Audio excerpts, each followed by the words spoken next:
Alami kekeringan dan kesulitan air bersih, BPBD Muba salurkan bantuan air bersih kepada warga di dua kecamatan, Kecamatan Lawang Wetan dan Babatoman. Pengisian air bersih di PDAM.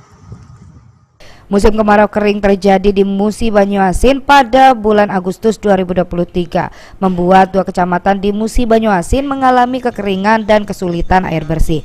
Guna membantu warga mendapatkan air bersih, BPBD Muba memberikan bantuan air bersih kepada warga yang mengalami kekeringan tersebut, yaitu Kecamatan Lawang Wetan dan Kecamatan Babatoman, Musi Banyuasin, di mana bantuan air bersih ini disalurkan dengan menggunakan mobil tangki BPBD dengan mengambil air dari PDAM Tirta Randi, Kota Sekayu. Kepala BPBD Muba Pati Ridwan akan mengangkat jika pihaknya telah bekerja sama dengan sejumlah pihak untuk menyalurkan bantuan air bersih tersebut sesuai dengan arahan dari PH Bupati Muba Apriyadi.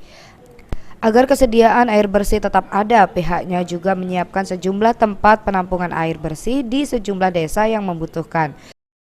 Ini ada dua kecamatan yang sudah berkoordinasi dengan kita. Yang pertama di Desa Kasmaran ada dua desa, Desa Kasmaran Kecamatan Babatoman.